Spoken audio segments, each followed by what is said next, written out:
Sa Luke 18 verses 1 up to 8 ay meron na naman pong isang pahiwatig upang lalo nating maunawaan ang mga paraan ng pananalangin. At ano nga ba ang pwede nating matutunan dito sa maiksing katuruan na ito? Lucas 18, 1-8.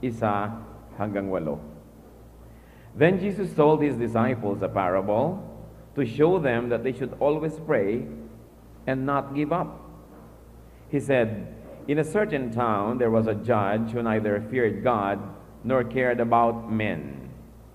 And there was a widow in that town who kept coming to him with the plea, grant me justice against my adversary.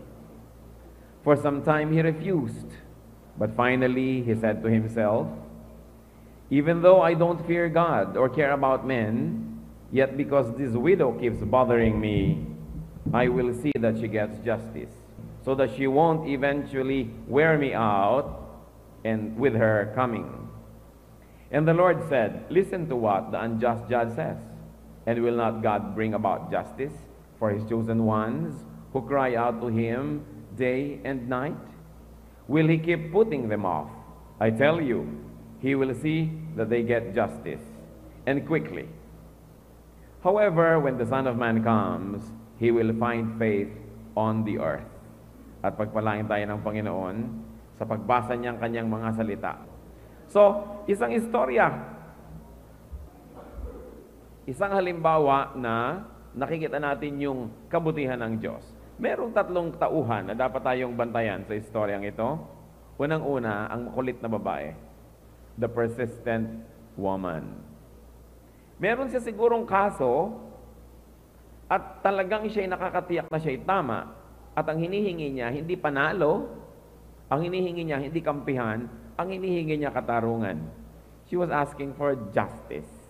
At ang lakas ng loob niya at hindi niya tinitigilang puntahan itong hukom. At sinasabi niya, bigyan niyo po ako ng katarungan, kailangan ko po ng katarungan. Halos siguro araw-araw, pagising ng hukom, nandun na yung mukha niya, pabalik-balik siya. And she was asking for justice. So what can we say? And what can we say?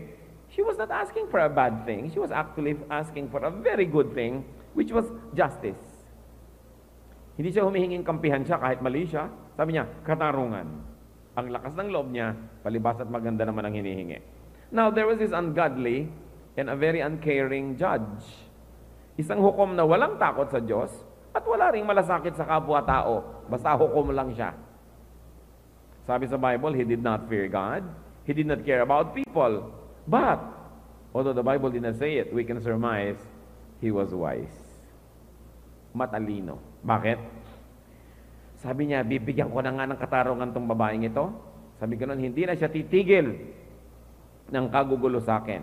So, bibigyan ko siya ng katarungan, hindi para sa kanyang ikabubuti at hindi para sa kanyang kapakanan, kundi para sa akin, nang tigilan na niya ako. Sabi gano'n. And I will be set free from being bothered.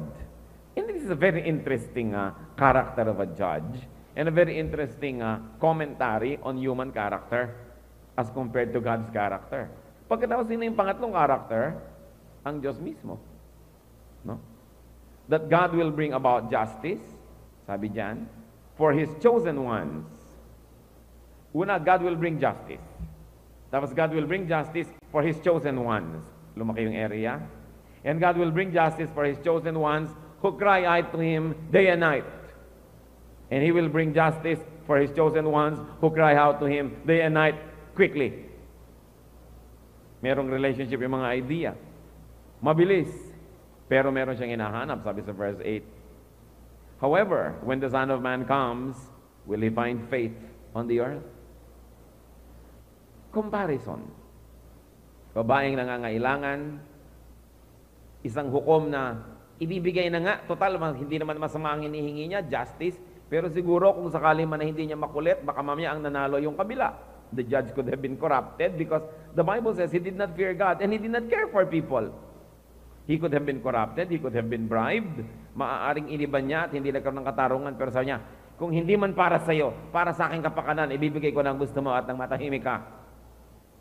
At pagkatapos ngayon, kinompare yung judge in heaven, our God, and although hindi sinabi directly sa verse, nakikita natin mga kapatid, obviously ang gustong sabihin, kung yung judge na hindi maka-Diyos at yung judge na hindi makatao, walang malasakit, nagbigay ng katarungan dun sa humihingi para na lang sa kanyang sariling kapakanan. Yun pa kayang Diyos na Diyos, hindi na natin sabihin maka-Diyos ang Diyos, no? Siya ang Diyos. Yung pa kayang Diyos na mapagmalasakit, yung pa kayang Diyos na mabait, ang hindi magbigay ng katarungan dun sa humihingi. Kaya ang ganda ng katotohanan dito na ipinapakita, pero mayroon siyang hinahanap, pananampalataya. Faith. So, sige, kung yung walang kwentang judge, nagbigay ng justice para sa sariling kapakanan, ito pa kayang Diyos na hindi makasarili at makatao at mapagmahal ang hindi magbigay? Kaya lang, kung tingnan naman kaya niya yung mga humihingi, may matagpuan naman kaya siyang pananampalataya. Faith that is pleasing to God. What is faith that is pleasing to God? What is asking that you say, I ask in faith? Meaning, hindi lang ako basta naniniwala. Meaning sabihin, faith. Faith that God is good, faith that God is just, faith that God is loving, faith that God will give good things to His people. Yung pinagsama-sama na yon.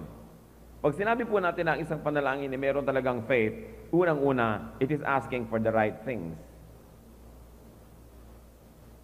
Kaya lang ang tanong ko minsan, ano ba yung right thing? Kung minsan hindi natin alam, ano bang hihingin ko? Humaba ang buhay o umiksi ang buhay ng aking biyanan? Yung malaman, kaya talaga ang mabuti rito. Di ba? Ano kaya ang ipapanalangin ko? Balikan pa ako ng asawa ko o hindi na? Kasi may mga tao, pag bumalik, ay bumalik pa. Ito na naman ang problema ko. Ano kaya talaga ang ipapanalangin ko? Dito ba mag-aaral ang anak ko o doon? In this case, the choice is no longer between bad and good, but between good and better. Pagkatapos between better and best, hirap din po kasi. Pero isang dahan na maraming pagkakita, pare-pareho din na at pero mahalaga, we pray for the right thing. What is right? Unang-una, by elimination, tiyakin yung hindi wrong. Wrong ba itong hinihingi? Kapag sabi yung wala na kung bakit yung wrong. By elimination. Pagkalawa, by biblical confirmation. Statement of Scripture. At alangan mo tuwing magdadasal kayo, ito pa kayo magpabasa ng Biblia para di malaman lamang kung okay ba. Kaya dapat basa ka na ng basa para pag kailangan mo na impormasyon, binubunot mo na lang sa library of your mind. Kaya mahalaga, lagi ka nag-aaral, lagi ka umate ng Bible study, lagi ka nakikinig, so that when an emergency decision has to be made, you don't have to spend a lot of time just trying to make research. Nandun na, alam na natin. So, first, eliminate if it's not wrong. 2, see if the Bible confirms it. Pinagbabawal ba? Itinuturo ba ng Bible? Diba? May mga bagay kasing bawal na bawal, pinagbabawal talaga. Meron naman na tahimik lang ang Bible, so medyo neutral. At meron talagang sinasabi sa'yo, itong hingin mo, itong mabuti sa'yo. Kaya meron talagang papalapit dun sa perfect will of God na mga klase ng prayer. So you ask for the right thing. Ano pa? Ask persistently. Alam niyo ba na hanggang ngayon ay hindi ko maunawaan kung bakit kailangan persistent? Pero huwag yun ang unawain. Nakalagay sa Bible persistent. Di sige. Hindi naman natin kailangan maunawaan ng lahat ng batas para natin sundin. Hindi naman natin kailangan maunawaan ng lahat ng patakaran para kasumunod. At merong mga patakaran na kumisan, sabi ko, bakit ganoon? Persistent. But you know why, as we ponder this, pag mapili tayo sa paghingi, merong mga pinagmumulan yan sa ating kalooban. Ano, una? Panatagang yung loob sa Diyos. Palagayang yung loob. Alam nyo yung mga palagay at alam nyo yung hindi Halimbawa, may nagsabi sa akin, pwede mo ba akong bigyan ng ganyan? Narinig kong minsan, tapos hindi na niya inulit. Dalawa ang pwedeng dahilan sobra ang paggalang sa akin, sobra ang paniniwala sa aking desisyon, na minsan lang ay sa kanya'y sapat na, nag-aantay na lang siya ng sagot. At sa kanya, yung hindi ko pagsagot ay sagot. Yun ang sagot. Silence is the answer. So, isa. Meron naman, sapagkat hindi lapat ang loob sa akin, minsang sinabi, ayaw nang ulitin dahil nahihiya na, o kaya ay nag-aalangan kung ganun ba ako kabuti para siya pagbigyan, o kaya ay nag-iisip, baka pag inulit, kagalitan ko siya, bariling ko siya, magalit ako sa kanya. Ngayon, di po ba ang mga anak ninyo, pag kami hinihingi, ang kulit? Alam nyo kung bakit? Tiwalang-tiwala sila na gusto nyo namang ibigay. Tiwalang-tiwala sila na gano'n na lang ang pagmamahal nyo sa kanila na hindi kayo maiinis pag inuulit-ulit nila, at hindi sila malisyoso, hindi maraming isip nila na iniisip na lang kinalimutan nyo na at ayaw nyo nang banggitin, iniisip lang nila, nakalimutan nyo lang sadya. Kasi kuminsan yung isip natin marumi eh. Binanggit ko na, ayaw pang banggitin. Siguro, ayaw na niyang mapag-usapan. Pero kung malapit ang loob niyo doon sa taong hinihingan niyo, uulit-ulitin niyo, hoy, baka nalimutan mo ha? Kasi ibig sabihin, hindi ako na-insecure about our relationship na hindi mo mamasamain ang paghingi ko at pag-uulit ko. Dahil ganun tayo ka-close. Alam niyo yung etiquette, dalawang klase yan eh. Yung sobrang napaka-correct mo, dahil talagang pagka-righteous at pagka-correct mo, o kaya, tinuturuan mo rin yung mga tao, ang trato mo rin sa akin, dapat correct ka, ha? So, correct ang trato ko sa iyo, dahil binibigyan kita ng cue kung paano mo rin ako dapat itrato. Hindi kita kinukulit, ibig sabihin, wag mo akong kukulitin. Diba? Ang polite ko sa iyong bahay, ibig sabihin, pag nasa bahay ko, ikaw polite ka rin. Nireregaluhan kita sa birthday mo, therefore, regaluhan mo rin ako. Yung, sometimes, we influence people through our own behavior. Kaya kung minsan, hindi mapalapat-lapat ang loob mo sa mga taong always correct. Nakakapagod silang kasama, di ba? For instance, there was one time, merong sinasabi sa akin, uy, mag-outing naman tayo. Ilang araw yan. 2. Sinong kasama ito? Nakakapagod naman kasama yan. Bakit? Kasi we always have to be correct. Ni hindi ka makapanguyakoy pag nandyan yan. Diba? Ni hindi mo malapang-lapang yung mga karne, kailangan correct na correct ang mga manners mo dahil ma-open siya sa'yo. Ayoko kasama yung ganon. Diba? Gusto nyo ba? Ayaw nyo rin. Kaya usually, mga taong sobrang formal, sobrang correct, walang nakakapalagay ang loob. Walang lumalapat sa kanila. Kasi kita mong sila rin, because of their high level of etiquette, alam mo rin hindi sila lapat sa'yo, kaya sila ganon.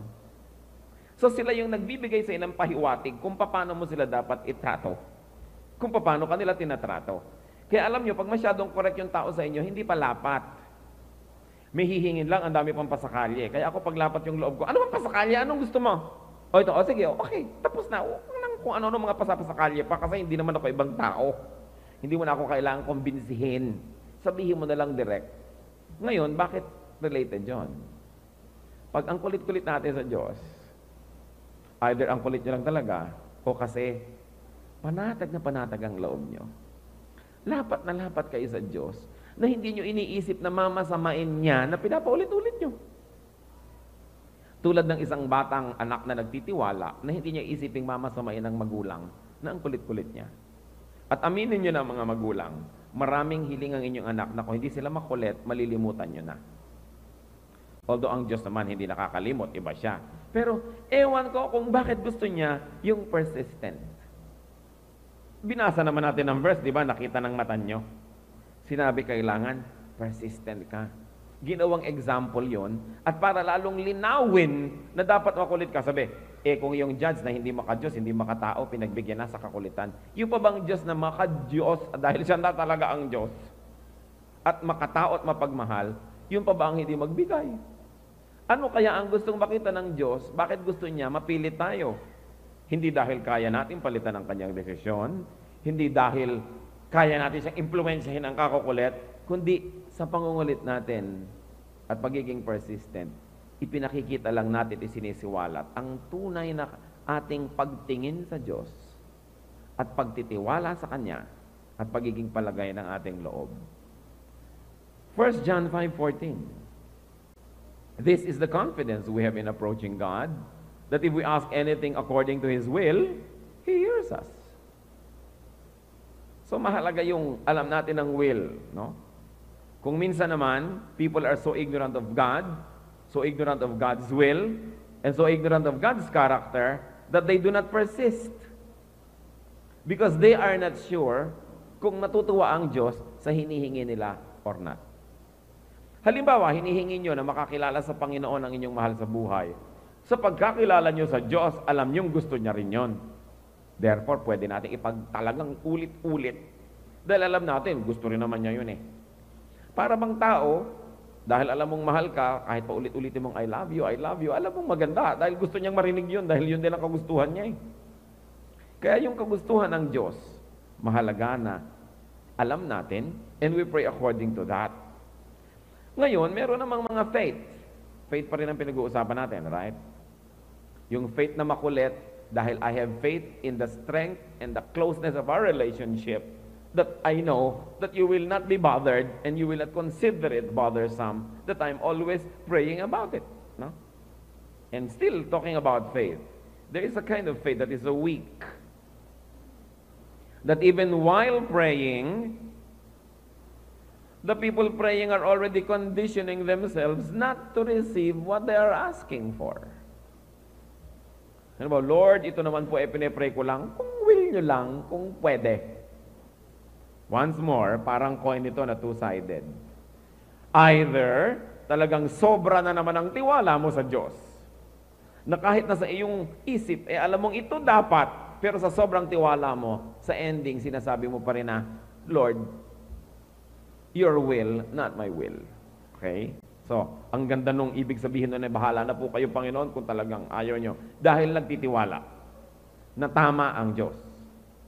Pero meron din pinagmumulan yung prayer na yan na maihanda ko na nga ang sarili ko para ako mabigo ako, huwag naman ako masyadong ma-frustrate.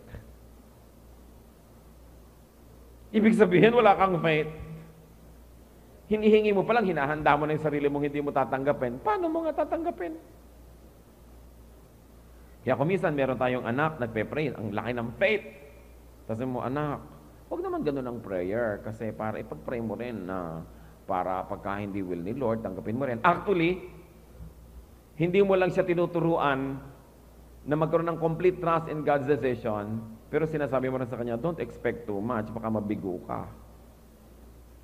Ang itinuturo sa atin sa Bible is to pray expectantly. Kaya iba habang nananalangin pa lang, sinapsychologize na yung sarili na baka sakaling hindi lusot ito, baka hindi tanggapin. So, okay lang, Lord. Para ka na rin hindi nag-pray. James 1, 6-8. But when he asks, he must believe and not doubt. Because he who doubts is like a wave of the sea, blown and tossed by the wind. That man should not think he will receive anything from the Lord. He is a double-minded man, unstable in all he does. Sobra kasi kumisa ng self-preservation natin, nananalangin pa lang tayo, hinahanda at kinokondisyon ang sarili sa kabiguan para kung sakaling dumating, huwag masyadong masaktan. Pero ang sabi, at kung humihingi, dapat manampalataya at huwag mag-alinlangan, sapagkat ang nagdududa ay para raw alon sa dagat, na dinadala-dala at sinisiklot-siklot lang ng hangin. Hindi daw dapat isipin ng ganong klaseng taong may matatanggap siyang anuman mula sa Diyos sapagkat siya nagdadalawang loob. So anong hinihingi sa atin dito? Yung buong loob. Hinihingi mo. Hebrews 11:6, and without faith, it is impossible to please God. Because anyone who comes to Him must believe that He exists, and He rewards those who earnestly seek Him. Kung mananalangin din lang kayo at wala rin lang pananampalataya, nagsayang lang kayong laway. Yung bang, maipag-pray na rin, baka naman sakali. Kung hindi, diwag. O, anong klaseng prayer yun? Ang pray is expectant. Pero bago naman kayo maligaw ng landas at sobrang mag-expect, tiyakin, at least not against God's will. Ngayon, mas tiyak ka pa kung silent lang ang Diyos sa topic na yon. Mas malakas ang loob mong humingi kasi hindi naman niya pinagbabawal eh. At lalo naman kung ipinangako, Believe in the Lord Jesus and you will be saved. You and your household. Pangako na yon. Ba't ka pa magdududa? Lalo talagang sobrang masidi ang pananalangin sa ganong mga bagay. Yung mga sinasabing, I will never leave you nor forsake you. Yung sinabing, hindi magkukulang ang kanyang provision. Yung sinasabing, I will be your protector. Hindi ka na dapat magduda. Kasi una, hindi yun against God's will. Hindi ipinagbawal ang ganong prayer. Second, God is not even neutral nor silent. But, on the contrary, is very positive and insistent and strong about it. At sinasabing, ask for it. Kaya nakikita po natin yan. God answers prayer. God answers persistent prayer. Huwag kayo magsawa ng kadadasal. Baka mamaya parang namomoro na kayo kumbaga sa bingo, doon pa kayo aayaw. Malapit na pala. Di po ba? Kumbaga ayan na, tapos saka ka pa umayaw, doon ka pa nagtampo. When in doubt about God's will, pray anyway. When ignorant about God's will, pray anyway. And when you know God's will, all the more that you should pray anyway. So in other words, pandilatan yung katabi nyo, sabihin nyo sa kanya, pray anyway. Di ba? Basta magdasal ka. Huwag kang titigil ng kadadasal. Hindi ko alam kung bakit gusto ng Diyos na nagdadasal tayo. Kung hindi nyo rin alam, pare-pareho lang tayo, magdasal na lang kayo. Kasi, alam niya. Alam niyo ba na hanggang ngayon, yung panalangin ang hindi ko lubos maunawaan? Yung bang, Lord, ipagpe-pray ko na huwag ma-aksidente itong mga taong to. Sa lagay ko, hindi ako nagpe-pray, ma-aksidente sila. Ganon? Mas mabait ba ako kaysa sa Diyos? Na kung hindi ko pa ipinakiusap sa Diyos, ipapayagan nga niyang ma-aksidente. Pero pray anyway. Kasi sabi, pray for each other. Pray earnestly. So ipag-pray natin. Pero alam nga namang mas mabuti pa tayo sa Diyos. Na kung sakaling nakaligtaan natin ipag-pray, pababayaan ng Diyos. Hindi yung pala ang kabutihan ng Diyos dependent on our prayers. Hindi naman siguro. Pero bakit naman kaya kailangan pa tayo magdasal? Kung gagawa rin pala siya ng mabuti ng kusa, kikasali tayo kay hindi, ano ba't pinagdarasal tayo? Di ba kayo naguguluhan?